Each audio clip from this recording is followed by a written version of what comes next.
اعوذ باللہ من الشیطان اللعین الرجیم بسم اللہ الرحمن الرحیم رب اشرح لی صدری ویسر لی امری واحلل عقدۃ من لسانی یفقہوا قولی ان اللہ وملائکتہ یصلون علی النبی یا ایہا الذین آمنوا صلوا علیہ وسلموا تسلیما۔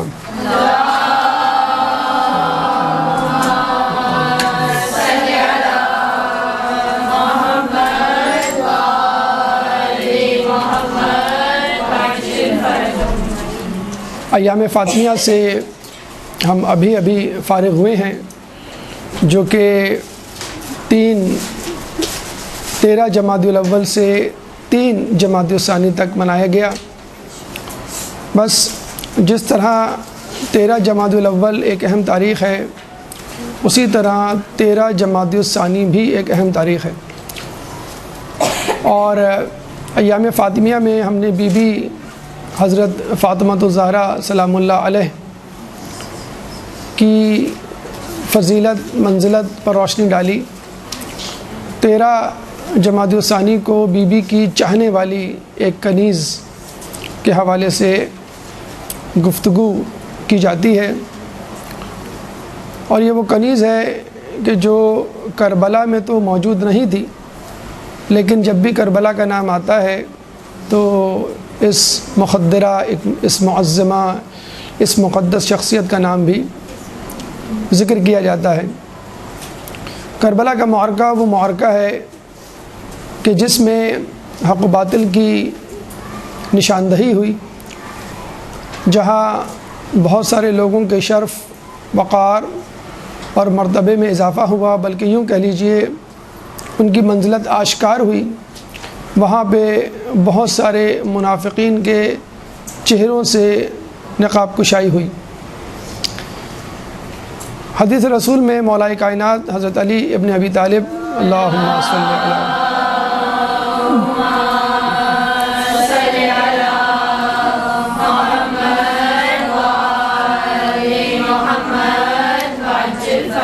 میں آیا ہے کہ علی، میں نے تنزیل قرآن کے لیے جنگ کی تھی، تم تعویل قرآن کے لیے جنگ کرو گے۔ اور فقط علی نہیں، ان کے صاحبزادے مولا حسین نے بھی تعویل قرآن کے لیے جنگ کی، کہ جب قرآن کے معنی تبدیل کیے جا رہے تھے، اور جب اولی الامر کسی اور کو قرار دیا جا رہا تھا، انما ولیکم اللہ ورسولہ واولی الامر منکم، کہ تمہارے ولی اللہ، رسول اور اولی الامر ہیں۔ تو اولی الامر ہر اس خلیفہ وقت، بادشاہ وقت، حاکم وقت کو بنا دیا گیا کہ جو اقتدار کی کرسی پہ براجمان ہوا، چاہے وہ زور و زبردستی ہوا ہو، چاہے وہ فسق و فجور کا حامل ہو، اس کے حکم کو، اس کی اطاعت کو لازم قرار دیا گیا۔ اور نوبت یہاں تک پہنچ گئی کہ مسلم بن عقبہ، کہ جس کو مدینہ اور مکہ تاراج کرنے کے لیے بھیجا گیا، واقعہ حرہ کے بعد مدینہ کو تباہ و برباد کرنے کے بعد جب وہ مکے کا رخ کرتا ہے اور اس کا آخری وقت آتا ہے، جہنم واصل ہونے کے قریب ہوتا ہے، تو وہ کہتا ہے کہ خدا کی قسم، اگر مجھے حکم دیا جائے کہ کعبے کو ڈھا دو تو میں کعبے کو ڈھا دوں گا، کیونکہ یہ حکم اولی الامر یزید کی طرف سے ہوگا۔ تو ایسے موقع پر بڑی سے بڑی قربانی بھی اگر دی جائے تو وہ ناکافی ہے، اور امام حسین علیہ السلام نے اس قربانی کو اپنے ذمے لیا۔ اور جب امام حسین چلے تو ان کے ساتھ ان کے جانثار بھی چلے، اس میں بچے بھی شامل تھے اور خواتین بھی۔ جہاں کربلا کے میدان میں قربانی کی بات آتی ہے تو امام حسین کا نام سب سے آگے، اور اس کے بعد ان کے جانثاروں کا۔ لیکن جب خواتین کی باری آتی ہے تو جناب زینب سلام اللہ علیہ کا نام سب سے آگے، اس کے بعد تمام خواتین کا۔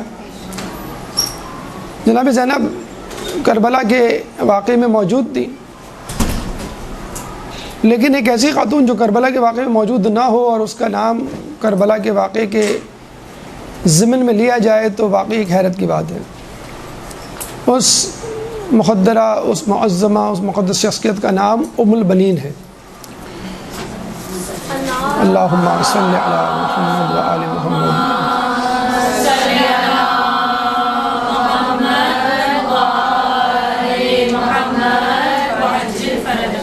کربلا والوں نے ہر قسم کی صعوبتوں کو، پریشانیوں کو جھیلا۔ ام البنین نے انتظار کی صعوبتوں اور پریشانیوں کو جھیلا، اپنے چاروں بیٹوں کو بھیج کر خدا کا شکر ادا کیا، اور اگر ان کو فکر تھی تو اپنے آقا حسین کی فکر تھی۔ یہ وہ ہستی ہیں کہ جن کے خاندان میں اور جن سے شادی کی خواہش کے اظہار میں مولا علی ہمارے سامنے آتے ہیں، اور خواستگاری میں عقیل بن عبد المطلب۔ تو اب اندازہ لگا سکتے ہیں کہ کس جاہ و جلال کا حامل ہوگا ان کا خاندان، اور کن صفات کی حاملہ ہوں گی یہ مقدس شخصیت۔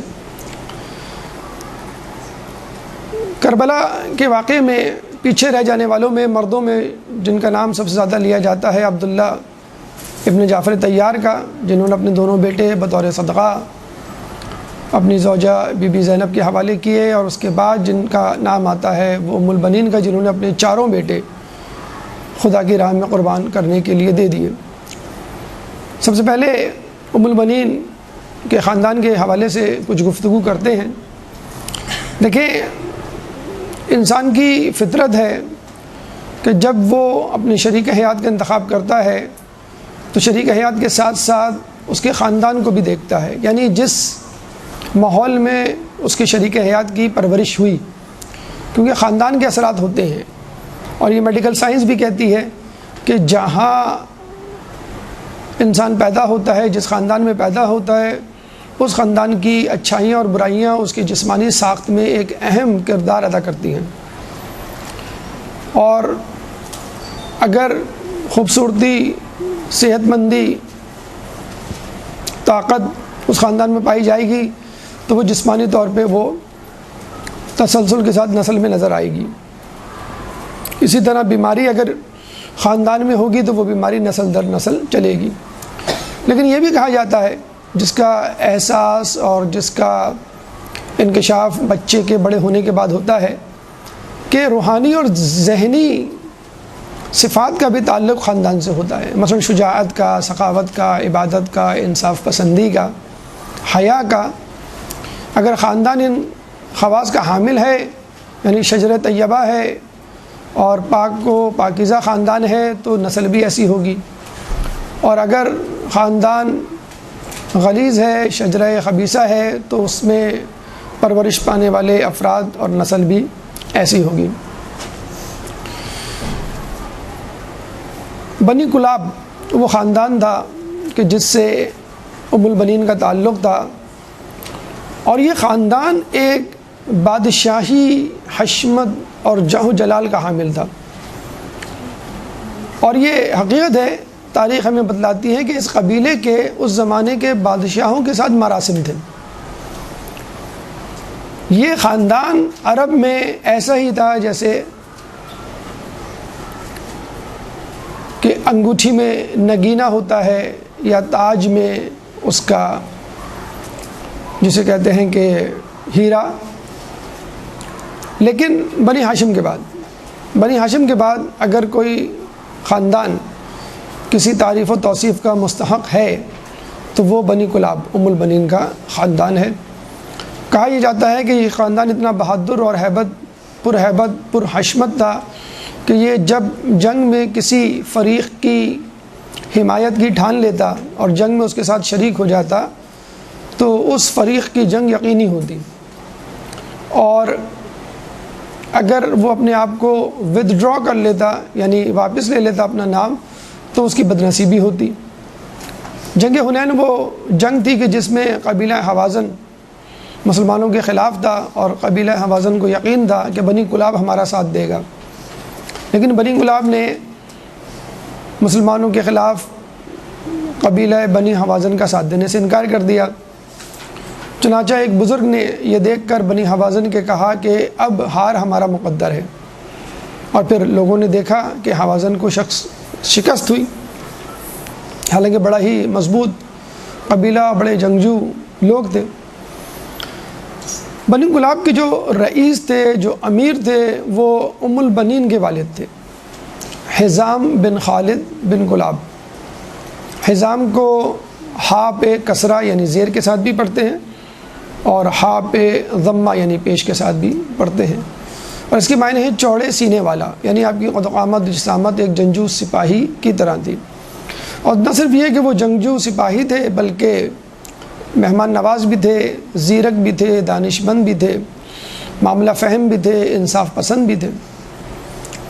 ان کی والدہ ثمامہ، کہ جس کا مطلب ہے خود رو گلاب یا پھول، سے ثمامہ، یعنی ایسا پھول جو خود بخود پرورش کرے، پروان چڑھے بغیر کسی نگہداشت کے۔ اور ایک اور نام جو ثمامہ کے علاوہ ہمیں ملتا ہے آپ کی والدہ کا، ثمالہ، وہ بھی سے، اور ثمالہ کا مطلب ہے شربت کا جھاگ یا تالاب کا پانی، اور یہ دونوں مفاہیم بھی انسان کو فرحت بخشتے ہیں۔ نہر یا تالاب یا پانی اگر کہیں ہو تو وہ جگہ خوبصورت ہو جاتی ہے اور آنکھوں کو بھلی لگتی ہے۔ جب بھی ہم دیکھتے ہیں کہ جنت میں نہروں کا اور پانی کا تذکرہ موجود ہے، شربت کا جھاگ دیکھ کے انسان کو شربت کی موجودگی کا احساس ہوتا ہے، اور اپنی پیاس کو بجھانے کا ایک انتظام محسوس ہوتا ہے پیدا ہوتے ہوئے۔ چنانچہ آپ کی والدہ نہ صرف اپنے نام کے حوالے سے بلکہ اپنے کام، اپنے افعال اور اپنی خصوصیات کے حوالے سے بھی مشہور تھی۔ آپ نہایت زیرک تھی، نہایت ہوشمند، نہایت دانشمند اور شاعرہ بھی تھی، یعنی ادیبہ بھی تھی۔ ادیبہ اور شاعرہ ہونے کی جو خصوصیت ہے ان کو اپنے ننیال سے ملی تھی۔ لبی نام کے ایک شاعر آپ کے خاندان میں موجود تھے۔ آپ کے خاندان میں اور بھی بہت سارے بزرگ تھے جو اپنی بہادری اور اپنی مہمان نوازی، اپنے تعلقات کے حوالے سے دوسرے ملکوں کی حکومتوں اور بادشاہوں کے سامنے سرخرو تھے۔ مثلا عامر بن مالک آپ کے خاندان کے ایک بزرگ، جن کو ملاعب السنا کہا جاتا تھا۔ سنا یعنی نیزہ، ہم اکثر جملہ پڑھتے ہیں، سنتے ہیں، نوکے سنا پر فلاں کا سر، تو ملاعب یعنی کھیلنے والا، ملاعب السنا یعنی نیزوں سے کھیلنے والا۔ ظاہر سی بات ایک جنگجو، ایک سپاہی جب بہادر ہوتا ہے اور جنگوں میں حصہ لیتا ہے اور اس کا مشتاق ہوتا ہے اور اس کا شوق ہوتا ہے وہ، تو ہاتھ میں ہر وقت اس کی تلوار ہوتی ہے، ہتھیار ہوتا ہے، اور اس کو وہ چلانا بھی خوب جانتا ہے۔ اکثر ہم کہتے ہیں بھائی یہ کام تو میرے بائیں ہاتھ کا ہے، اور ہم یہ بھی دیکھتے ہیں کہ جب کوئی کھلاڑی، بیٹسمین کرکٹ گراؤنڈ میں جاتا ہے تو وہ بلے کو گھماتا ہوا جاتا ہے، کانفیڈنٹ اسٹائل سے۔ مولا علی کے بارے میں کہا جاتا ہے کہ جب یہ جنگوں میں جاتے تھے تو تلوار کو اپنی دو انگلیوں پر نچاتے ہوئے، لہراتے ہوئے جایا کرتے تھے، گویا وہ جنگ لڑنے نہیں جا رہے ہیں بلکہ جنگ کو جیت کر واپس آ رہے ہیں۔ تو کچھ لوگوں کو ان کی بہت زیادہ پر اعتمادی پہ تھوڑا سا اعتراض بھی ہوتا تھا، لیکن یہ کہ علی لڑنے کے لیے تھے، علی بہادری دکھانے کے لیے تھے، فرار ہونے کے لیے نہیں تھے، موت کا ان کو خوف نہیں تھا۔ چنانچہ ایسا جنگجو سپاہی جو ہے وہ ہتھیاروں سے کھیلتا ہے، اس کو لہراتا ہے۔ حتیٰ کہ یہ بھی ملتا ہے کہ بنی کلاب کے جنگجو سپاہیوں کے نام لوگ اپنی تلواروں پر، دوسرے قبیلے کے لوگ، اسی قبیلے کے لوگ اپنی تلواروں پہ کندہ کروایا کرتے تھے، انگریو کروایا کرتے تھے۔ ہم دیکھتے ہیں بچے، نوجوان جو ہے کرکٹ اور فٹ بال کھلاڑیوں کی، مشہور کھلاڑیوں کی تصویریں اور ان کے نام اور ان کے نمبر اپنی جرسیوں پہ، ٹی شرٹس پہ لکھ کے پہنتے ہیں، تو ان میں ایک اعتماد سا پیدا ہوتا ہے۔ تو اس زمانے کے سپاہی اور لڑنے والے افراد بنی کلاب کے جنگجو لوگوں کے نام اپنی تلواروں پہ لکھوایا کرتے تھے، کندھا کروایا کرتے تھے۔ تو عامر بن مالک بھی انہی میں ایک بزرگ، ایک جنگجو سپاہی تھا، ملاعب السنا یا ملاعب السنا یعنی نیزے سے کھیلنے والا۔ اور ان کے بارے میں ملتا ہے کہ قبل الاسلام ان کو ایک بیماری ہو گئی تھی، استسقاء، جس میں جو ہے وہ یورین زیادہ پاس ہوتا ہے. تو ایک دفعہ انہوں نے اپنے خاندان کے شاعر لبی کو بھیجا کچھ لوگوں کے ساتھ. اس نے وہاں جا کر رسول اللہ کو کچھ تحفے ہدیے لیے. تو ملتا ہے کہ رسول اللہ نے کچھ نامعلوم وجوہات کی بنیاد پر وہ تحفے لینے سے انکار کر دیا، لیکن جاتے ہوئے ایک مٹھی جو ہے وہ مٹی لی اور اس میں اپنا لعاب ملایا اور یہ کہا کہ یہ عامر بن مالک کو کھلا دینا. وہ بڑے حیران ہوئے کہ ایک مٹی کس طرح بیماری کو دور کر سکتی ہے، بیماری کو تو کوئی دوا ہی دور کرتی ہے. لیکن آپ کو معلوم ہے اگر کوئی آدمی بیمار ہو اور کوئی علاج کارگر نہ ہو تو پھر وہ ایسے علاج بھی آزمانے لگتا ہے کہ جو اس کو پسند نہیں ہوتے یا سمجھ نہیں آتے. چنانچہ گئے اور ان کو مٹی کھلائی تو پتہ چلا کہ وہ صحت یاب ہو گئے، ان کو شفا ہو گئی. اللہم صلی اللہ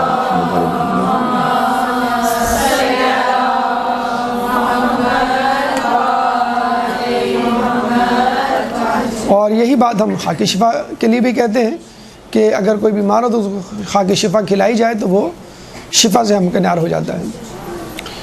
اس کے بعد ایک خاندان کے بزرگ کا نام ملتا ہے عامر بن طفیل. عامر بن طفیل بھی بہت بڑے جنگجو اور بہت ہی معزز شخصیت تھے، اور ان کی قدر و منزلت کا اندازہ اس طرح لگایا جا سکتا ہے کہ اس زمانے کے روم کے بادشاہ قیصر روم کے بارے میں ملتا ہے کہ وہ ان سے بڑا مرعوب تھا.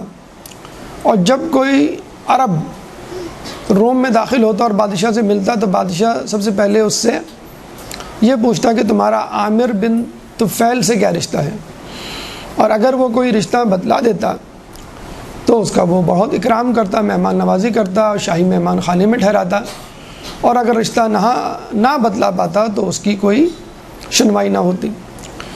عامر بن طفیل کی قدر و منزلت اور اسٹیٹس کا اندازہ آپ اس سے لگا سکتے ہیں، اور یہ حکایت کسی لطیفے سے کم نہیں کہ عامر بن طفیل جب آئے رسول اللہ کے پاس اسلام قبول کرنے تو انہوں نے یہ کہا کہ میں ایک شرط پر اسلام قبول کروں گا. رسول نے پوچھا وہ کیا؟ تو آپ نے کہا کہ آپ اپنے بعد اپنا جانشین مجھے بنائیں گے. تو رسول اللہ نے کہا کہ اس کا اختیار مجھے نہیں، اللہ کو ہے.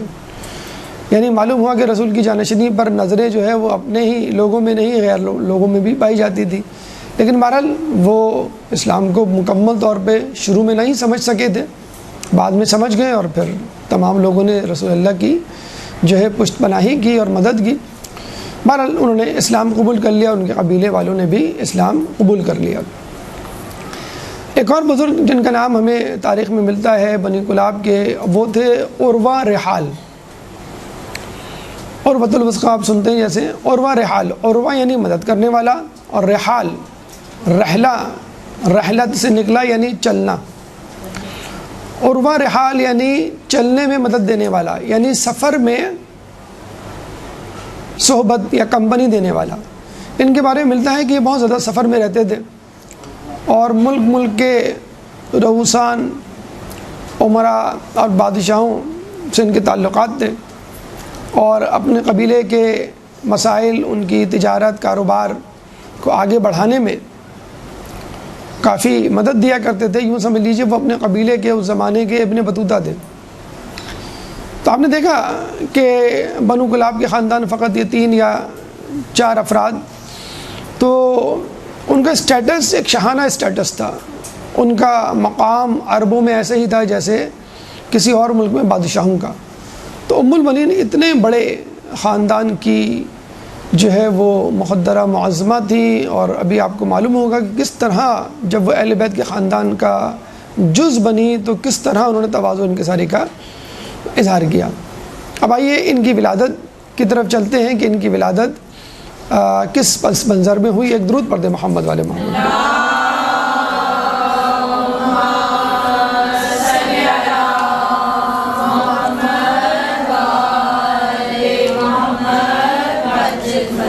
ولادت کے حوالے سے ایک خواب ہمیں تاریخ کے اوراق میں ملتا ہے، اور یہ خواب آپ کے والد حزام بن خالد نے دیکھا تھا سفر کے دوران. اور یہ بھی کہا جاتا ہے کہ سفر کے دوران جو خواب دیکھے جاتے ہیں وہ سچے ہوتے ہیں. یہ بھی احادیث میں موجود ہے کہ سچا خواب نبوت کے جز اجزاء میں سے ایک جز ہے، 40واں حصہ کچھ روایات میں اس کو گردانا گیا ہے۔ بہرحال یہ جب سفر میں تھے اور ایک جگہ انہوں نے پڑاؤ ڈالا، سوئے تو انہوں نے خواب دیکھا کہ آسمان سے کوئی قطرہ جو ہے وہ ان کے ہاتھ میں گرا اور وہ گرتے ہی در بن گیا، یعنی قیمتی پتھر۔ در نجف کا آپ نے نام سنا ہوگا، جب کہ وہاں بارش ہوتی ہے تو وہاں جب بارش کے قطرے گرتے ہیں تو کچھ قطرے جو ہیں وہ در بن جاتے ہیں، جن کو در نجف کہا جاتا ہے، اور پھر وہ لوگ اس کو پہنتے ہیں، اس کی اپنی خاصیت اور خواص ہے۔ اور یہ بھی کہا جاتا ہے کہ جس کے ہاتھ میں وہ در نجف ہو اور وہ اس کا دیدار کرے تو بالکل ایسا ہے کہ جیسے مولا علی کے روضے کے گنبد کا دیدار کیا۔ تو بہرحال وہ در ان کے ہاتھ پہ گرا، وہ قطرہ ان کے ہاتھ پہ گرا اور وہ در بن گیا۔ اسی وقت ایک بزرگ وہاں سے گزرے اور یہ کہا کہ کیا تم یہ در مجھے بیچو گے؟ آپ نے کہا مجھے تو اس کی قیمت نہیں معلوم، کیونکہ اسی وقت وہ قطرہ گرا تھا اور وہ در بنا تھا۔ تو حزام نے اس بزرگ سے پوچھا کیا آپ اس کو خریدیں گے؟ کہنے لگے ہاں، تو آپ خود کیا قیمت دینا پسند کریں گے؟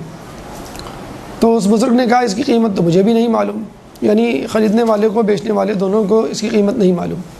لیکن بزرگ نے کہا کہ مجھے بہرحال یہ معلوم ہے کہ بہت قیمتی پتھر ہے اور میری تم کو یہ نصیحت ہے کہ اسے کسی ایسے شخص کو ہدیہ کرنا جو اس کا اہل ہو، حقدار ہو، بیچنا نہیں، حق ہدیہ دینا، یہ کہا لفظ انہوں نے کہا۔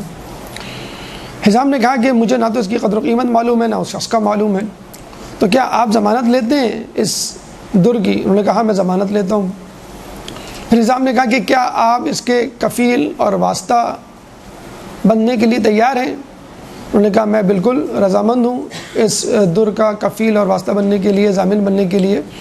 تو پھر یہ در جو ہے جناب حزام نے ان کے حوالے کر دیا، یعنی ابھی آپ کے حوالے، اب جب چاہیں، جیسے چاہیں، جس کو چاہیں آپ اس کو بیچ دیں۔ جب انہوں نے خواب دیکھا ان کی آنکھ کھلی تو بڑے پریشان اور بڑے حیرت میں مبتلا ہوئے اور سوچنے لگے کہ اس کی کیا تعبیر ہے۔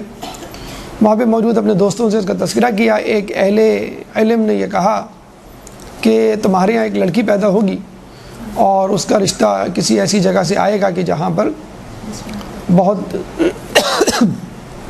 عظیم المرتبت افراد رہتے ہوں گے، اور اس میں جو سب سے بہترین شخص ہوگا اس کا رشتہ آئے گا تمہاری بیٹی کے لیے، اور اس کے بعد اس کو وہ شرف ابدی ملے گا جس پہ تم فخر کرو گے۔ جب یہ سنا اور وہ سفر سے واپس آئے تو پتہ چلا کہ ان کی زوجہ امید سے، اور پھر کچھ عرصے بعد ان کے ہاں لڑکی کی ولادت ہوئی، ام البنین کی، اور جب ولادت ہوئی تو برجستہ ان کی زبان سے نکلا کہ آج مجھے اس خواب کی تعبیر مل گئی اور اس کے سچ ہونے کا یقین ہو گیا۔ تو آپ کی ولادت بھی ایک خواب کے نتیجے میں اور ایک معتبر اور ایک جسے کہتے ہیں کہ مقدس خواب کے نتیجے میں ہوئی۔ اب آئیے آپ کے نام، القاب اور کنیت یعنی اسمیات کی طرف ایک درود پڑھ دیں محمد والے محمد۔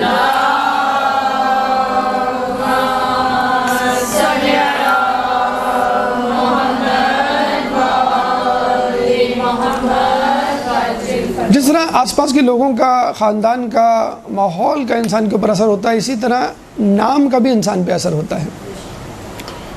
تو عرب ہمیشہ کوشش کرتے تھے کہ بہتر سے بہتر نام، اور اس میں وہ یہ نہیں دیکھتے تھے کہ یہ نام کتنا عام ہے، بس یہ دیکھتے تھے کہ اس نام میں تاثیر، اس نام کی افادیت اور اثرات کیا ہیں۔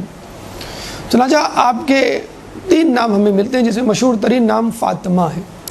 فاطمہ نام عربوں میں بڑا مشہور تھا، بلکہ خود رسول اللہ کو بڑا پسند تھا، اور اکثر وہ کہا کرتے تھے انا ابن الفواتم والعواتق، یا انا ابن العواتق والفواتم، یعنی میں عاتقاؤں کا اور فاطماؤں کا بیٹا ہوں۔ اور جب اس کی تحقیق کریں تو آپ کو معلوم ہوگا کہ ان کے جو بزرگ تھے، یعنی بنی ہاشم کے سردار جناب ہاشم اور اس کے بعد عبد المناف، ان دونوں کی ماؤں کا نام عاتقہ تھا، تو رسول اللہ عاتقاؤں کے بیٹے ہو گئے۔ اس کے بعد تحقیق کریں فاطمہ نام کی، تو آپ کی نانی اور آپ کی دادی اور آپ کی چچی فاطمہ بنت اسد، ان کا بھی نام ہمیں فاطمہ ملتا ہے۔ اور خود رسول اللہ کا یہ کہنا ہے کہ قیامت کے دن تمام حسب نسب منقطع ہو جائیں گے. کلو حسب و نسب ینقطع فی یوم القیامہ الا حسبی و نسبی. قیامت کے دن تمام حسب و نسب قطع ہو جائیں گے سوائے میرے حسب نسب کے.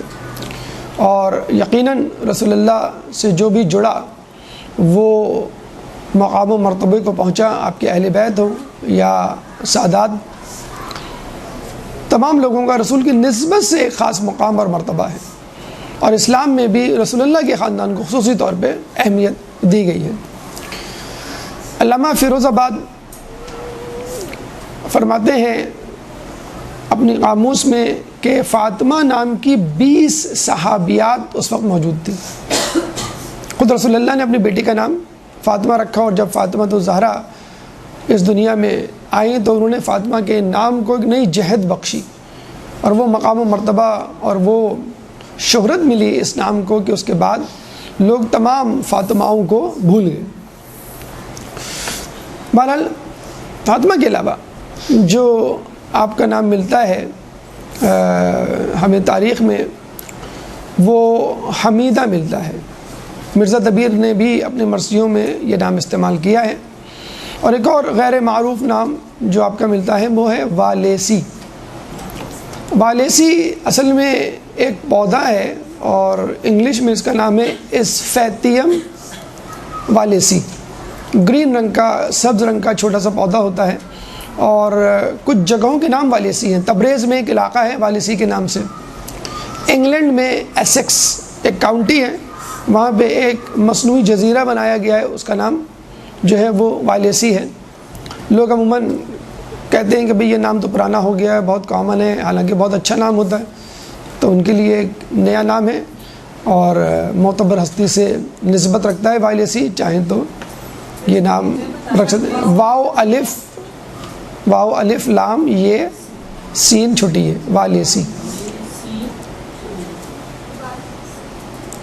WALLISII. یہ ان کے 3 نام جو ہمیں ملتے ہیں. اس کے بعد اب آئیے القابات کی طرف. آپ کو معلوم ہے ہمارے یہاں 3 باب الحوائج ہیں: حضرت علی اصغر، حضرت عباس علمدار اور امام موسیٰ کاظم علیہ السلام.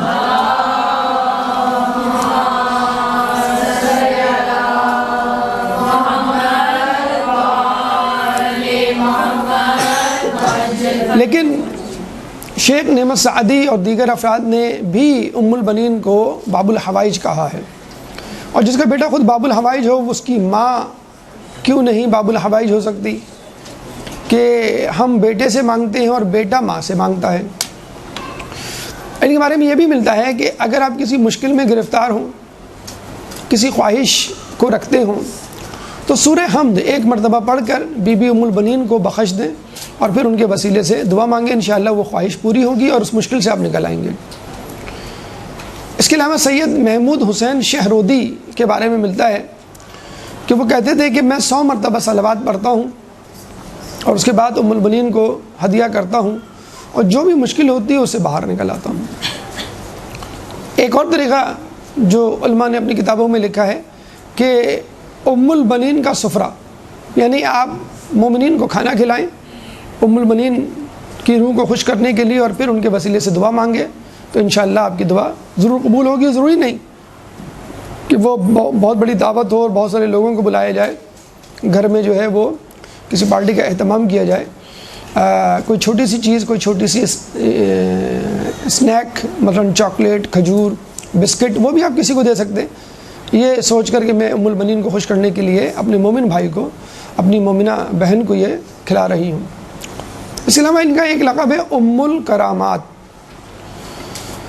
اور اس کے بارے میں یہ بھی کہا جاتا ہے کہ اگر آدمی کسی مشکل میں ہو، جیسے ہم نے آپ کو بتلایا کہ ایک مرتبہ سورہ ہم 100 مرتبہ صلوات یا مومن کو کھانا، اگر آپ کچھ بھی نہ کر سکیں، موقع محل نہ ہو، سکت نہ ہو، تو فقط یہ کہہ دیں اے ام البنین مجھے اپنی کرامات دکھائیے. فقط یہ کہہ دیں تو انشاءاللہ کرامات کا ظہور ہوگا اور آپ کی مشکل آسان ہو جائے گی. اور اس کا ایک واقعہ ہمیں ضمن میں ملتا ہے کہ ایک زائرین کا، شیعہ زائرین کا ایک گروپ تھا، کاروان تھا، وہ حج کے بعد رسول اللہ کی زیارت کو گیا، اور پھر وہاں پر مدینے میں ایک جگہ شاہراہ پر، سڑک پر سفرہ لگایا، دسترخوان لگایا، لوگوں کو بلایا، وہاں پہ آنے جانے والے لوگوں کو کھلا رہے تھے کہ سامنے کے گھر سے ایک شخص نکلا، اس نے پوچھا بھائی یہ کیا ہے؟ کہنے لگے یہ سفرہ ہے۔ کہنے کس کا سفرہ ہے؟ کہنے ام البنین کو خوش کرنے کے لیے ہم نے سفرہ لگایا۔ کون ام البنین؟ حضرت عباس کی والدہ۔ اور وہ پتہ چلا کہ ناصبی تھا، اہل بیت کا دشمن تھا۔ اس نے غصے میں آ کے تمام سفرہ الٹ دیا، تمام دیگیں کھانے کی پلٹ دی، اور ان کو جو ہے بہت برا بھلا کہا۔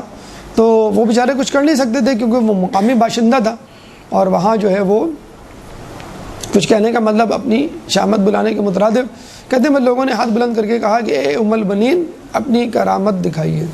کہتے ہیں اسی وقت اس شخص کے پیٹ میں درد اٹھا، اس کو لوگ اٹھا کے ہاسپٹل لے کے گئے، اور وہاں پہ وہ واصل جہنم ہوا۔ تو انشاءاللہ جو آپ کی سکت ہو، جو ماحول ہو، موقع محل ہو، آپ وہ کیجئے ام البنین کے حوالے سے، تو انشاءاللہ ان کا باب الحوائج ہونا جو ہے وہ ثابت ہو جائے گا۔ ایک اور لقب امت الشہداء اربع، یعنی 4 شہیدوں کی ماں، جیسا کہ تاریخ سے ظاہر ہے کربلا میں آپ کے 4 بیٹے جو ہے وہ شہید ہوئے۔ اربع یعنی 4، عربی میں 4 کو اربع کہا جاتا ہے۔ اب آئیے ان کی کنیت کی طرف۔ اچھا، کچھ لوگوں کی کنیت بہت زیادہ مشہور ہو جاتی ہے، نام پیچھے رہ جاتا ہے۔ امام زین العابدین مثلا نام پیچھے رہ گیا، ام سلمہ، اللہم صلی علی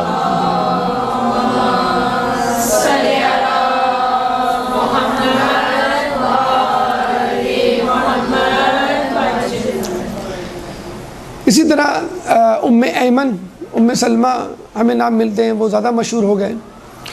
کنیت اور لقب میں یہ فرق ہے کہ کنیت رشتے کو ملحوظ خاطر رکھ کے رکھی جاتی ہے، اور لقب لوگوں میں کسی خصوصیت کی وجہ سے مشہور ہو جاتا ہے۔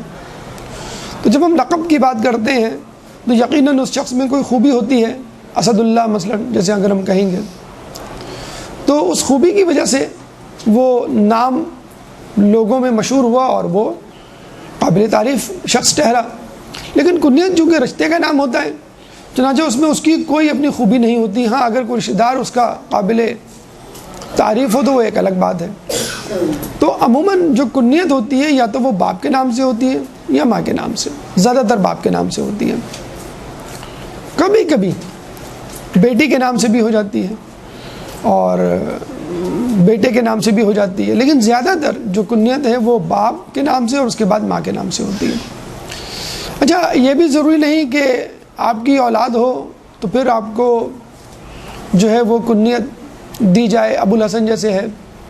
تو عربوں میں شروع میں کنیت رکھ دی جاتی تھی کہ انشاءاللہ اس لڑکی کا، اس بچے کا جو ہے وہ لڑکا یا لڑکی ہوگی، اولاد ہوگی، اور اسی مناسبت سے اس کو پکارا جاتا ہے۔ تو بچپن سے ہی کہہ دیا جاتا ہے ابن ام الفلاں یا ابو الفلاں۔ تو ام البنین کو بچپن سے ہی فاطمہ نام رکھنے کے بعد آپ کو ام البنین، بنین پکارا جانے لگا۔ بنین یعنی بیٹوں کی جمع ہے، اور جس عورت کے 3 بیٹے ہوتے تھے خود بخود اس کا نام ام البنین پڑ جاتا تھا، یعنی آپ کو کہنا نہیں پڑتا تھا، اس کو ام البنین پکارنا شروع کر دیا جاتا تھا۔ تو آپ کا نام فاطمہ تھا، لیکن اس نام کے ساتھ ساتھ آپ کو ام البنین پکارا جانے لگا، یعنی انشاءاللہ یہ بڑی ہوگی، اس کی شادی ہوگی تو اس کے بیٹے ہوں گے اور 3 سے زیادہ ہوں گے، اور یہ ان کی پرورش کرے گی۔ کبھی کسی بیٹی کا نام مثلا ام الخیر رکھ دیا جاتا، یعنی خیر کی ماں، ام المکارمہ، اچھے اخلاق کی ماں۔ اچھا، اس کا مطلب یہ نہیں ہوتا کہ حقیقتاً اس کی بیٹی یا بیٹا ہوگا تو یہ اس کی ماں بنے گی۔ بعض اوقات کسی خوبی یا صفت کے نام پر بھی کنیت رکھ دی جاتی تھی، یعنی جب ہم کہتے ہیں ام الخیر، خیر کی ماں، یعنی بہت زیادہ خیر والی، خیر کی حاملہ۔ ام المکارمہ، بہت زیادہ خوش اخلاق کی حامل۔ جیسے ہم کہتے ہیں نا بھائی یہ عورت جو ہے وہ بہت تیز ہے، تو کہتے ہیں نہیں بھائی یہ تو فلاں کی بھی ماں ہے۔ یہ شخص جو ہے وہ بہادر ہے، نہیں بھائی یہ تو فلاں جو ہے وہ اس کا بھی باپ ہے، تو فلاں اس کا بھی باپ ہے، فلاں اس کی بھی ماں ہے، اس کا مطلب ہے وہ اس سے بھی آگے بڑھ کر ہے۔ اور جب ام یا ابو لگا دیا جائے تو اس کا مطلب ہے کہ جب وہ اس کا بیٹا ہے تو وہ خود اس صفت میں کتنا آگے ہوگا. تو چنانچہ آپ کا نام جو ہے ام البنین ایک روایت کے مطابق بچپن میں ہی جو ہے وہ رکھ دیا گیا تھا. ایک درود پڑھ دے محمد والے محمد پہ.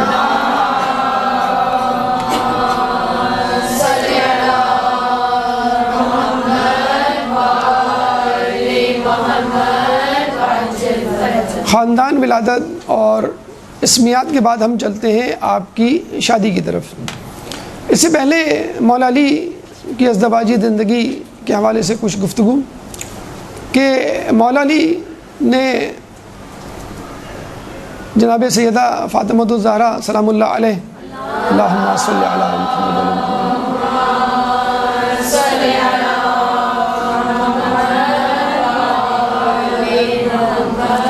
کہ ہوتے ہوئے دوسری شادی نہیں کی.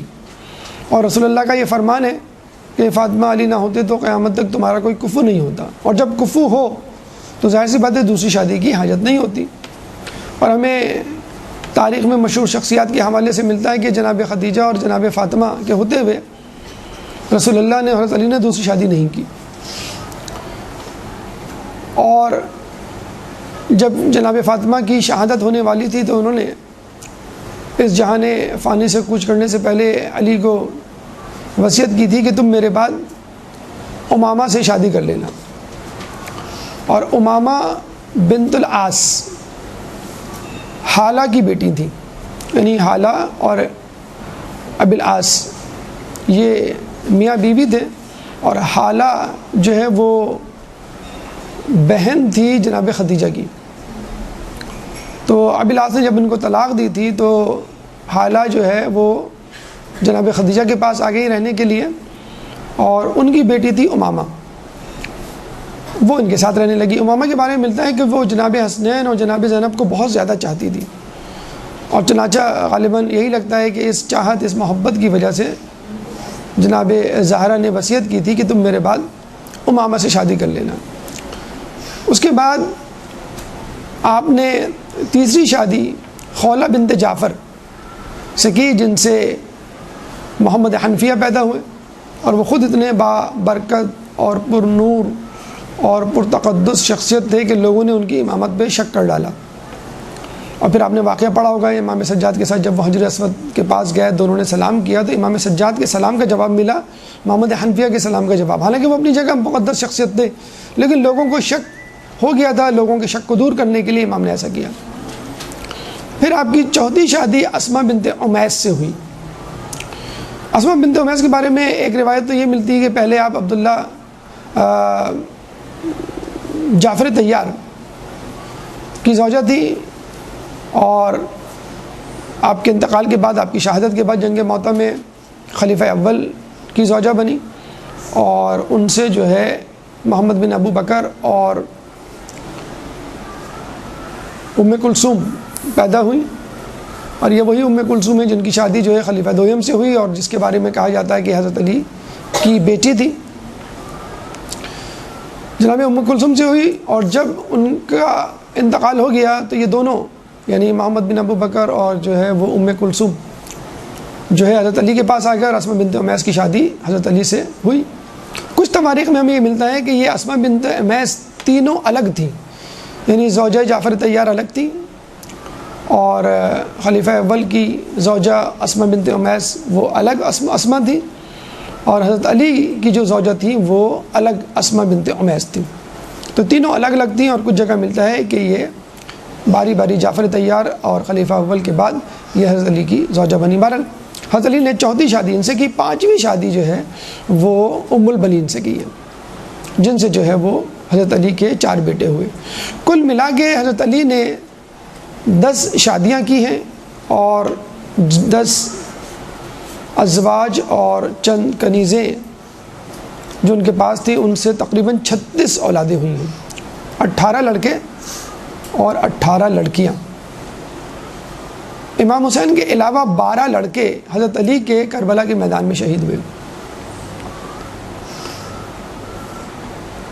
آپ کی زوجاؤں میں آپ کی شہادت کے بعد جو ازواج بچی زندہ رہیں بیوہ ہونے کے بعد، ایک تو امامہ، دوسری ام البنین، تیسری خولہ بنت جعفر اور چوتھی لیلہ بنت مسعود۔ امامہ کے بارے میں ملتا ہے، اچھا ان چاروں نے مرتے دم تک دوسرا عقد نہیں کیا مولا علی کی زوجیت میں آنے کے بعد۔ امامہ کے بارے میں ملتا ہے کہ ان کے لیے جو ہے ایک رشتہ آیا تھا کسی عرب خاندان سے، اور جب انہوں نے مشورہ کیا جناب ام البنین سے، تو ام البنین نے یہ کہا کہ ہم خواتین کے لیے جو کسی امام سے عقد کا عہد و پیمان باندھ چکی ہوں، دوسرا عقد کرنا زیب نہیں دیتا۔ چنانچہ ان کی نصیحت پہ عمل کیا اور باقی لوگوں نے بھی عمل کیا، یعنی چاروں خواتین نے جو ہے مرتے دم تک دوسرا عقد جو ہے وہ نہیں کیا۔ مولا علی کی جو نسل ہے وہ ایک تو امام حسن علیہ السلام سے چلی، امام حسین علیہ السلام، حضرت عباس، محمد حنفیہ، اور ایک اور نام ملتا ہے کہ عمیر اطراف۔ یہ 5 لڑکے تھے جن کی اولادیں تھیں جن سے مولا علی کی جو ہے وہ نسل چلی۔ بہرحال اب آتے ہیں ہم عمیر اطراف، اب آتے ہیں مولا علی کی شادی جو ہے وہ جناب ام البنین سے کیسے ہوئی۔ کہتے ہیں کہ مولا علی ایک دفعہ بیٹھے ہوئے تھے، انہوں نے اپنے بڑے بھائی عقیل بن عبد المطلب کو بلایا۔ جب وہ آئے تو مولا علی جو ہے وہ فوراً کھڑے ہو گئے ان کے ادب میں، تو جناب عقیل نے کہا کہ آپ میرے لیے نہ کھڑے ہوں، مجھے آپ کے لیے کھڑا ہونا چاہیے، آپ میرے امام ہیں۔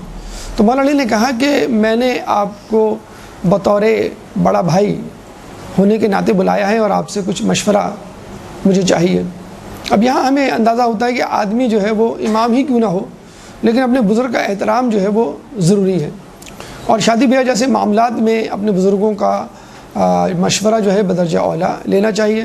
چنانچہ آپ نے ان سے کہا کہ میں چاہتا ہوں کہ عرب کی کسی بہادر خاندان کی کسی لڑکی سے شادی کروں تاکہ وہ کربلا کے میدان میں میرے حسین کی مدد کر سکے۔ تو جناب عقیل نے کہا کہ مجھے جو ہے وہ 1 دن کی مہلت دیجیے۔ جب 1 دن کی مہلت دی گئی، علم الانصاب حسب نسب کے وہ ماہر تھے، دوسرے دن آئے تو انہوں نے کہا کہ میں نے بہت سوچ بچار کے بعد یہ فیصلہ کیا ہے کہ قبیلہ بنی کلاب کی خاتون ام البنین آپ کے لیے موزوں ترین رہیں گی۔ چنانچہ مولا علی نے آپ کو مہر دے کر بھیجا اور کہا کہ تم جا کے میری طرف سے خواستگاری، آپ میری طرف سے خواستگاری کریں۔ اچھا یہ خانہ بدوش قبیلہ تھا اور وہیں پہ جسے کہتے ہیں کہ وہ ٹھہرا ہوا تھا۔ چنانچہ یہ گئے وہاں پر جو ہے وہ بیٹھے ہوئے تھے، حزام کو خبر دی گئی۔ جب حزام آیا تو وہ پہلے سے واقف تھا ان کے بارے میں، مسلمان خاندان ہو چکا تھا اور معترف تھا بنی ہاشم کا۔ حزام جب آیا، حالانکہ رئیس قبیلہ تھا، امیر قبیلہ تھا، وہ آپ کے قدموں میں گر گیا اور آپ کی قدم بوسی کرنے لگا اور کہنے لگا کہ آپ نے ہمارے غریب خانے پہ کیسے زحمت کی۔ 3 دن تک عقیل بن عبد المطلب جیسے کہ عربوں کا رواج ہے ان کی جو ہے مہمانداری کی گئی، اور 3 دن کے بعد ان سے مدعا پوچھا گیا تو انہوں نے کہا کہ میں جو ہوں وہ آپ کی بیٹی کے لیے رشتہ مانگنے آیا ہوں اپنے چھوٹے بھائی حضرت علی بن عبد المطلب سے۔ تو وہ کہتے ہیں کہ بالکل ہی حیرت زدہ رہ گئے، ہکا بکا رہ گئے اور کہنے لگے کہ آپ کس کا رشتہ لے کر آئیں؟ کہ میں حضرت علی کا، اپنے چھوٹے بھائی علی بن ابو طالب بن ابی طالب کا رشتہ لینے آیا ہوں۔ تو وہ پھر دوبارہ پریشان کریں گے، پھر دوبارہ کہیے گا۔ پھر انہوں نے کہا کہ علی ابن ابی طالب کا رشتہ لے کر آیا ہوں۔ تو کئی مرتبہ انہوں نے تکرار کی اور پوچھا آپ کس کا رشتہ لے کر آئیں، یعنی ان کو یقین نہیں آ رہا تھا۔ تو کہنے لگے کہ آپ کی لڑکی ہے، آپ کی بیٹی ہے، آپ کی ملکیت ہے، آپ جب چاہیں لے جائیں، جیسے اکثر گھرانوں میں کہا جاتا ہے۔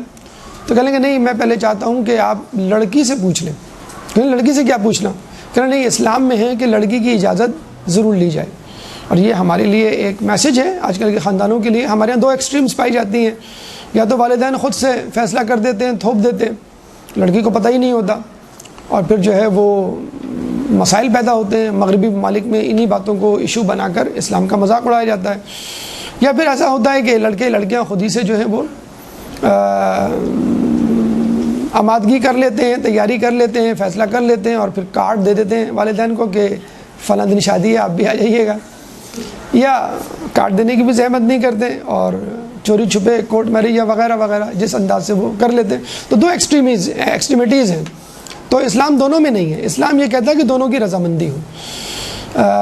اب حزام بن خالد جاتے ہیں لڑکی اور اس کی بیٹی کو بتلانے کے لیے، وہ کیا جواب دیتے ہیں اس کا جو ہے وہ انکشاف کچھ دیر کے بعد، کیونکہ لڑکے والے تھوڑی سی دیر تو لگاتے ہیں۔ ایک درود پڑھ دے محمد والے آل محمد۔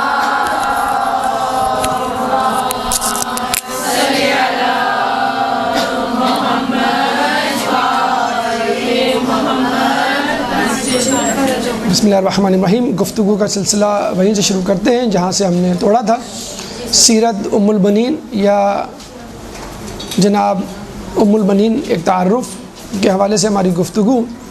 تو ہم یہاں تک پہنچے تھے کہ عقیل بن عبد المطلب جب جاتے ہیں رشتہ لے کر تو وہ بڑے خوش ہوتے ہیں اور اپنی بیوی کو جا کے یہ بتاتے ہیں کہ ہمارے نصیب جاگ گئے اور ایک بہت اچھے خاندان سے، بہت بڑی جگہ سے ہمارا جو ہے وہ بیٹی کا رشتہ آیا ہے۔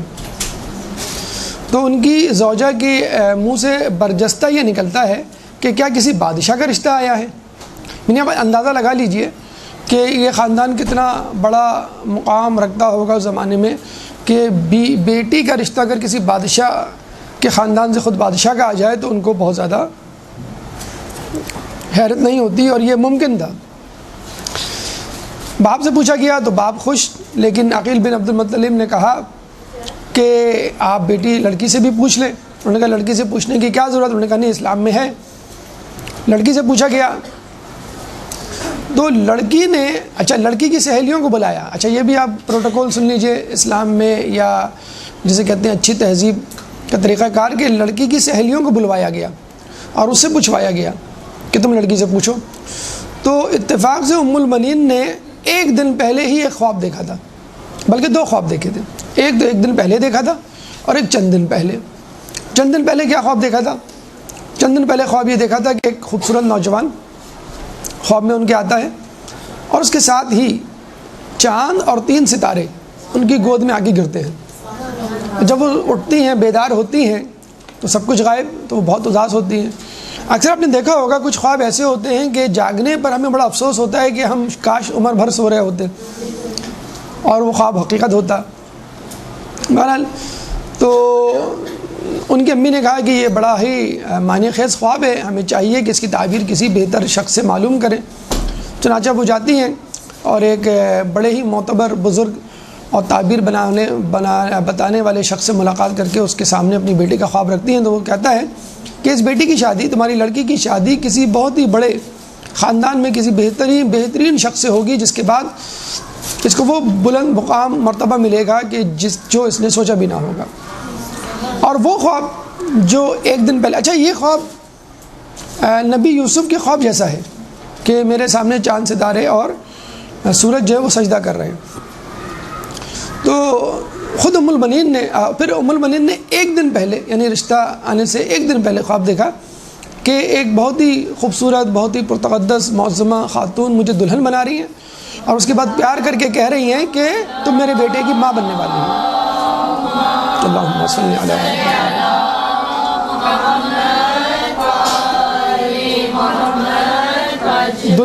دلہن بنا کر پیار کر کے کہہ رہی ہیں کہ تم میرے بیٹے کی ماں بننے والی ہو، مبارک ہو۔ تو آپ نے خود دیکھ لیا کہ ام البنین کے ساتھ جو خواب چلے، تائید الہی ان کے ساتھ ہے۔ حزام بن خالد بن کلاب، ان کے والد گرامی جب خواب دیکھتے ہیں سفر میں لڑکی کے پیدائش کے حوالے سے، تو تائید الہی ان کے ساتھ، تو تائید الہی شروع سے ساتھ چل رہی تھی۔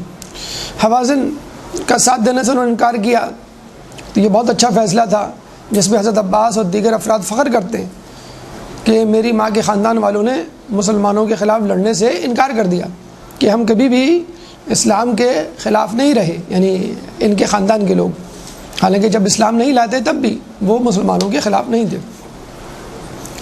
اچھا، اب لڑکی نے کہا کہ میں نے ایسا دیکھا ہے اور میں ایسا ہی چاہتی ہوں کہ ایسے ہی شخص سے میری شادی ہو، لیکن جو فیصلہ میرے والد کریں گے وہ مجھے قبول ہوگا۔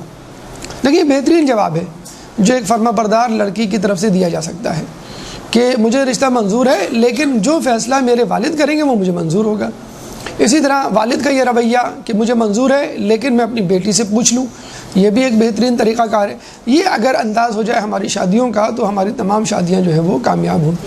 جو دو ایکسٹریمز پہ چلی جاتی ہیں دقیانوسی طریقے سے کہ ماں باپ جو کہتے ہیں بس وہ حرف آخر، یا ماڈرن جدیدیت کے نام پر جو ہے وہ حماقتیں ہوتی ہیں کہ لڑکا لڑکی اپنی طرف سے فیصلہ کر لیتے ہیں، جبھی ہمارے یہاں جو ہے طلاق کا ریشو، ڈائیورس ریٹ جو ہے وہ مغربی ممالک کی طرح جو ہے وہ بڑھتا چلا جا رہا ہے۔ بہرحال شادی ہوتی ہے، لیکن شادی کے بعد جو رخصتی ہوئی اور جو ان کی آمد ہے وہ دیکھنے کے اور سننے کے قابل ہے۔ کہتے ہیں کہ جب وہ آئیں بنی ہاشم کے محلے میں تو بنی ہاشم کے نوجوان اور حضرت علی کے بیٹے جو ہے وہ تلوار لے کے نیام سے نکال کر محلے میں گھومنے لگے، اور سختی سے منع کر دیا گیا تھا کہ کوئی بھی شخص یا کوئی بھی عورت جو ہے وہ چھت پہ نہ چڑھے کہ علی کی ناموس آ رہی ہے۔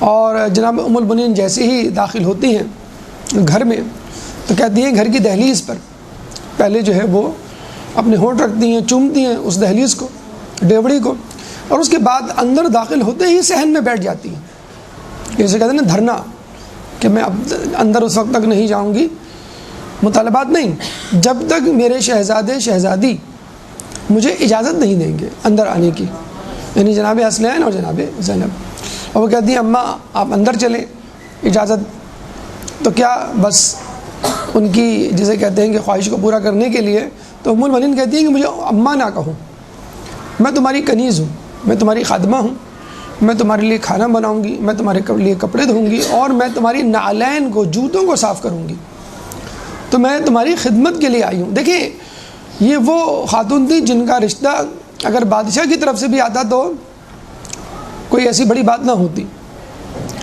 چھوٹا ہی قبیلہ، چھوٹے سے چھوٹا قبیلہ جو ہے اس کی جو بیٹی ہوتی ہے امیر کی، وہ بڑی قدر و منزلت رکھتی ہے۔ اور یہ تو بنی ہاشم کے بعد جو بہادری، شجاعت، مہمان نوازی کے چرچے ہمیں ملتے ہیں وہ بنو کلاب کے ملتے ہیں۔ اور آپ دیکھیں کہ معرفت اہل بیت کیا تھی ان کو، یہ ہے معرفت اہل بیت کہ آدمی کتنے ہی مقام پر کیوں نہ ہو، بڑے مقام پر، لیکن جب وہ معرفت اہل بیت حاصل کر لیتا ہے تو اپنے آپ کو یا تو غلام سمجھتا ہے یا کنیز۔ مرد ہو تو وہ غلام سمجھے گا، عورت ہوئی تو وہ کنیز۔ اس سے بڑھ کر ہماری کوئی حیثیت نہیں ہے کہ جو ہے ہم اہل بیت کے پیچھے چلنے کے لیے اور ان کو اپنی محبت کا یقین دلانے کے لیے کچھ کہیں، یہی جملہ کافی ہے۔ اور اس کو پھر ادا بھی کرنا ہے۔ جب ہم کہتے ہیں کہ ہم آپ کے غلام ہیں، ہم آپ کی کنیز ہیں، تو اس کا مطلب کیا ہوا کہ ہم آپ کا ہر کام کرنے کے لیے تیار ہیں، بغیر کسی پس و پیش کے اور تردد اور بغیر کسی ہچکچاہٹ اور جھجک کے، اور ہمیں کوئی اشکال اشتباہ نہیں اور ہماری کوئی شرط نہیں، غیر مشروط طور پر ہم آپ کے ساتھ موجود ہیں۔ کچھ دنوں کے بعد ام المؤمنین نے ایک عجیب بات کہی امیر المومنین سے کہ آپ مجھے فاطمہ نہ کہا کریں۔ حضرت نے کہا کیوں؟ کہ جب آپ مجھے فاطمہ کہتے ہیں تو بچے سر گھما گھما کے ادھر ادھر دیکھنے لگتے ہیں، جیسے کسی کو تلاش کر رہے ہوں، جیسے کوئی آ گیا ہو۔ تو وہ سمجھ گئے اور پھر اس دن سے آپ کا نام جو ہے وہ فاطمہ کی بجائے ام البنین پڑ گیا۔ یہ تیسری وجہ کہ آپ کو ام البنین کیوں کہا جاتا ہے۔ تو یہ شادی اور یہ ان کی آمد اور یہ اپنے آپ کو کنیزی میں دینا ام البنین کا آپ کے سامنے کہ کس طرح انہوں نے جو ہے اہل بیت کی معرفت کا سفر طے کیا اور اس کا حق بھی ادا کیا، کس طرح ابھی آگے آئے گا۔ ایک درود پڑھ دے محمد والے محمد۔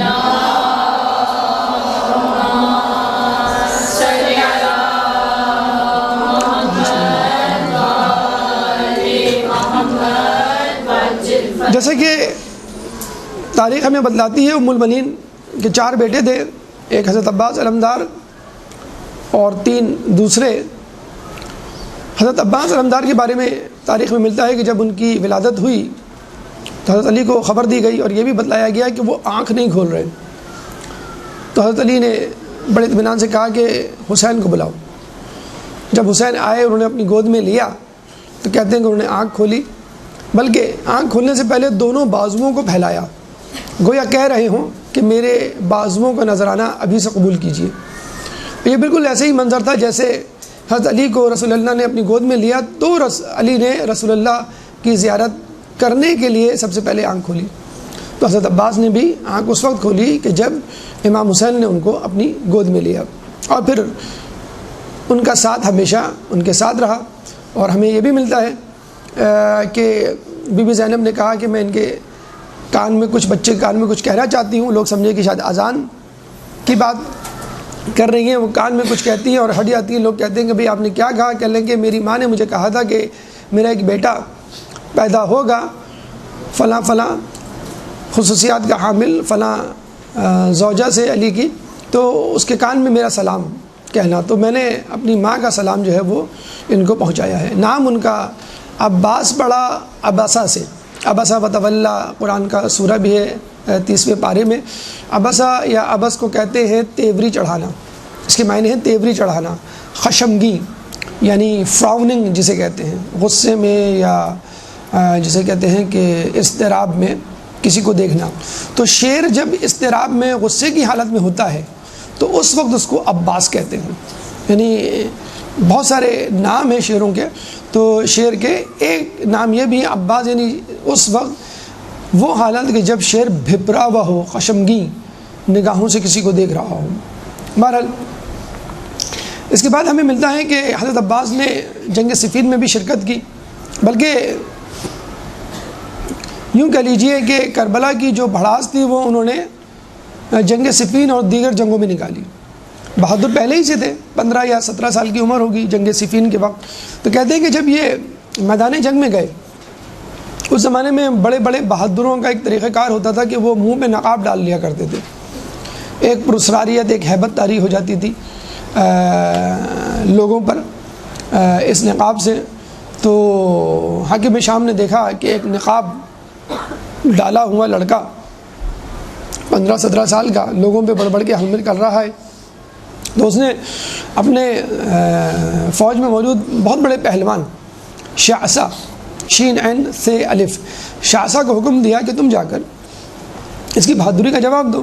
تو شعثہ نے کہا کہ میں اگر اس لڑکے کے مقابلے میں جاؤں گا تو بڑی شرمندگی ہوگی, اگر میں نے اس کو مار بھی دیا تو میں نے کون سا کمال کروں گا, تو بہتر یہ ہے کہ میرے بیٹوں کو اس کے مقابلے میں بھیجا جائے. اور اس کے ساتھ جنگجو بیٹے تھے. کہتے ہیں کہ پہلا بیٹا گیا, حضرت عباس نے اس کو تہی تیخ کیا, پھر دوسرا, تیسرا, اس طرح 7 کے 7 بیٹے حضرت عباس نے تہی تیخ کر ڈالے. اب شعثہ پہلوان جو تھا, جس کے بارے میں کہا جاتا تھا کہ وہ 1000 جنگجو سپاہیوں سے بیک وقت لڑ سکتا تھا, پریشان ہو گیا, مرتا کان کیا نہ کرتا اپنے بیٹوں کا بدلہ لینے کے لیے. اس نے جو ہے کمر کسی اور میدان میں آیا, اور اس کو بھی حضرت عباس نے جہنم واصل کیا, اور یوں اپنی بہادری کے جوہر دکھا کے فاتحانہ مسکراہٹ کے ساتھ علی کو خوش کرتے ہوئے علی سے آگے جا ملے.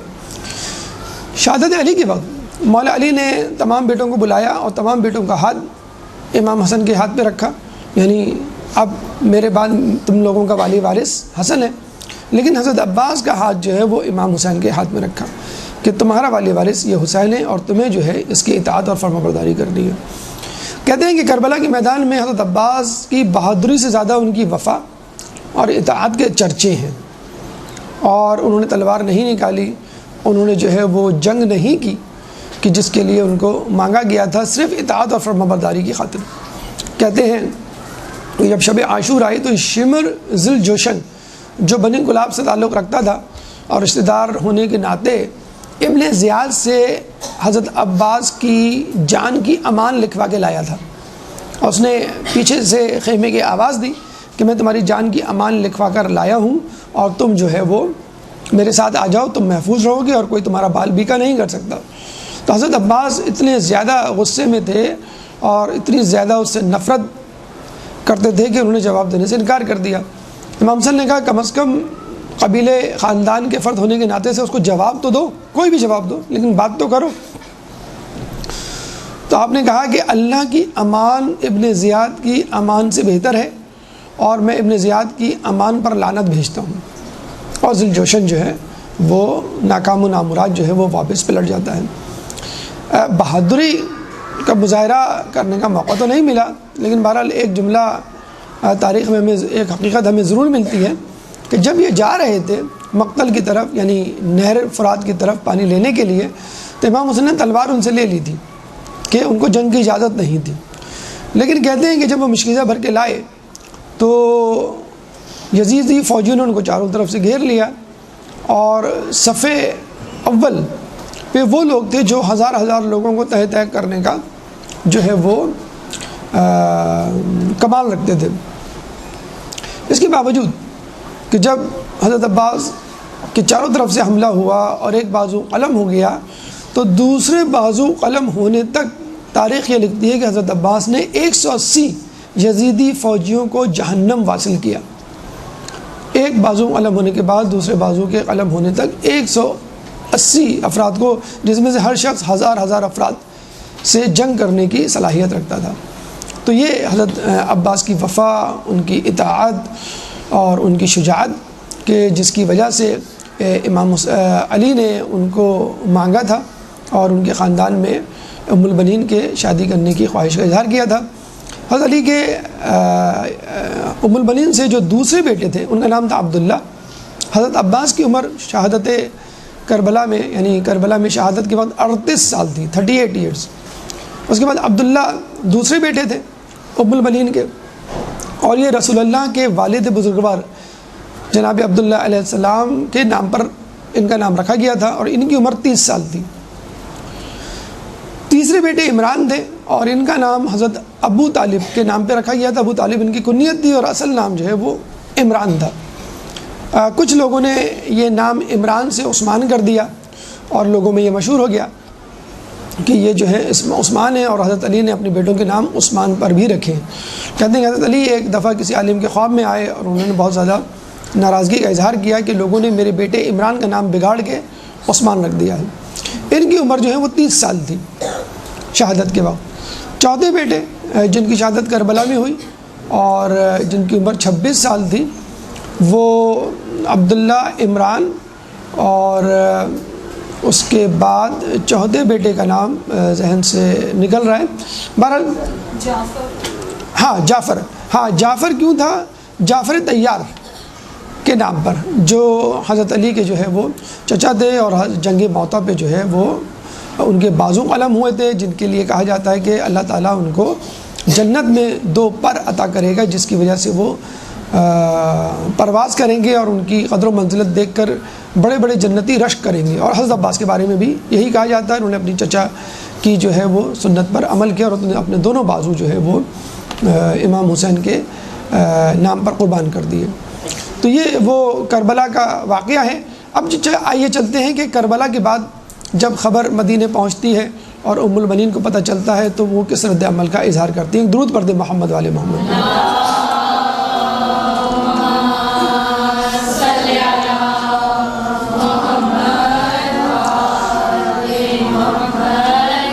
دیکھیے ام البنین نے ہمیشہ سے امام حسین کو مقدم رکھا اپنی اولاد پر، اور ان کی اطاعت کو مقدم رکھا ہر قسم کی اطاعت پر۔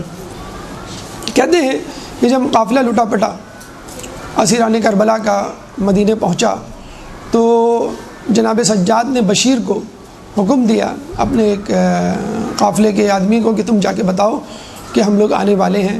جب بشیر جا کے مدینے میں دہائی دیتا ہے اور یہ کہتا ہے کہ مدینے والوں مدینہ رہنے کے قابل نہ رہا، اور جب بتلاتا ہے کہ میں لٹا پٹا قافلہ لے کر آیا ہوں اور فلاں فلاں فلاں شہید ہو گئے، امام حسین شہید ہو گئے، ان کے جانثار شہید ہو گئے، ام البنین کو دیکھتا ہے تو کہتا ہے کہ آپ کے چاروں بیٹے جو ہے وہ شجاعت کا مظاہرہ کرتے ہوئے شہید ہو گئے۔ تو ام البنین فوراً کہتی ہے کہ مجھے ابا عبداللہ کی خبر دو۔ وہ پھر دوبارہ آپ کے بیٹوں کی تعریف کرنے لگتا ہے، ان کی بہادری کے قصے سناتا ہے، تو وہ کہتی ہیں کہ مجھے جو ہے ابا عبداللہ کی خبر دو۔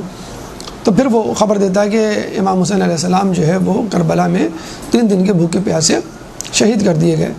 تو وہ جسے کہتے ہیں کہ گریہ کرنے لگتی ہیں اور کہتی ہیں کہ اے بشیر، تو نے جو ہے میری دل کی رگ کاٹ ڈالی۔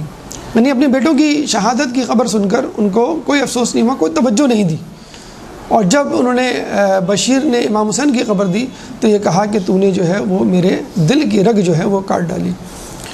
ام سلمہ اس سے پہلے شیشی میں جب مٹی سرخ ہو گئی تھی، اور جس کے بارے میں رسول اللہ نے کہا تھا کہ جب اس شیشی میں موجود مٹی سرخ ہو جائے تو سمجھ لینا کہ میرا بیٹا حسین جو ہے وہ کربلا میں مارا گیا۔ جب وہ مٹی سرخ ہو گئی تو روتے ہوئے لے کر آئیں ام البنین کے پاس، تو ام البنین نے جو ہے وہ شدید گریہ کیا اور کہا یا قرۃ العین الرسول، اور اے فاطمہ، اے بطول کے ٹکڑے، اور یہ کہہ کے جو ہے وہ بہت زیادہ انہوں نے گریہ ازاری شروع کر دی۔ اس کے علاوہ جسے کہتے ہیں کہ وہ اپنے پوتے عبید اللہ ابن عباس کے ساتھ جو ہے وہ اکثر جایا کرتی تھیں جنت البقیع میں، بلکہ سب سے پہلی مجلس خود ام البنین کے گھر میں منعقد ہوئی، اور جب جناب زینب آپ کو پرسہ دینے آتی ہیں تو وہ کہتی ہیں پرسہ تو مجھے آپ کو دینا چاہیے، آپ مجھے پرسہ نہ دیں۔ جب وہ جنت البقیع جاتی تھیں، وہاں گریہ کریا کرتی تھیں، تو بڑے بڑے لوگ، بڑے بڑے شقی جو ہے ان کا گریہ سن کر رو دیا کرتے تھے۔ مروان بن حکم، جس کے بارے میں ملتا ہے کہ جس نے سب سے پہلے امام حسین کو قتل کرنے کا جو ہے وہ عندیہ دیا، حکم دیا، مشورہ دیا، وہ تک جب جنت البقیع سے گزرتا ہے اور وہ اپنا گریہ کر رہی ہوتی ہیں، مرثیہ پڑھ رہی ہوتی ہیں، عباس میرے بیٹے اگر تیرے بازوں قطع نہ ہوئے ہوتے تو تیرا کوئی مقابلہ نہیں کر سکتا تھا۔ تو کہتے ہیں مروان بن حکم بھی جو ہے وہ یہ گریہ سن کر جو ہے وہ رونے لگا۔ جیسے جیسے وقت گزرا، پیرانہ سالی اور ان کی ضعیفی نے جو ہے ان کو مزید کمزور کر دیا تھا۔ کہتے ہیں کہ ایک دفعہ وہ قبر عباس کی زیارت کے لیے عراق گئیں، تو قبر سے چند گز کے فاصلے پر جو ہے وہ شدت غم سے بے ہوش ہو کے گر گئیں۔ تو وہاں پر آج جو ہے باب ام البنین انہوں نے بنا دیا ہے، وہاں پہ ایک زنجیر جو ہے وہ لٹکا دی ہے۔ کہتے ہیں کہ 70 ہجری میں آپ کی جو ہے وہ وفات ہوئی۔ اکثر اپنے پوتے سے کہا کرتی تھی کہ دیکھو جیسے تمہارے باپ نے یعنی حضرت عباس نے آقا حسین کی حفاظت کی اور اپنی جان دے دی، اسی طرح تم حسین کی اولاد، حسین کے بیٹے سجاد کے لیے اپنی جان دے دینا اور ان کی خدمت کرنا۔ عبید اللہ، حضرت عبید بن عباس یعنی ان کے پوتے حضرت عباس کے بیٹے۔ وقت آخر کے بارے میں ملتا ہے کہ آپ کے بستر کے قریب جناب فضہ موجود تھی، اور جناب فضہ نے آپ سے کہا کہ آپ جاتے جاتے مجھے کوئی ایسا جملہ سکھا جائیں کہ جو عمر بھر میرے کام آئے۔ جناب ام البنین نے جاتے جاتے جو آخری جملہ ان کو سنایا وہ تھا السلام علیکہ یا ابا عبداللہ۔ اللہ تعالیٰ سے دعا ہے کہ جو کچھ پڑھا اور سنا اس پہ عمل کرنے کی توفیق عطا فرما۔ اللہ تعالیٰ سے دعا ہے کہ ہمیں حضرت ام البنین کے نقش قدم پر چلنے کی توفیق عطا فرما، ہمیں تعلیمات اہل بیت پر عمل کرنے کی توفیق عطا فرما، ہمیں قیامت کے دن ان کی شفاعت سے بہرہ مند فرما، جو پریشان حال ہیں ان کی پریشانی کو دور فرما، جو بیمار ہیں ان کو صحت کاملہ عطا فرما، جو بے روزگار ہیں ان کو رزق حلال عطا فرما، امام کے ظہور میں تعجیل فرما اور ہمیں ان کے انصار و اعوان میں شامل فرما۔ ربنا تقبل منا انك انت السميع العليم وتب علينا انك انت التواب الرحيم برحمتك يا ارحم الراحمين وصلى الله على محمد وآله الطاهرين۔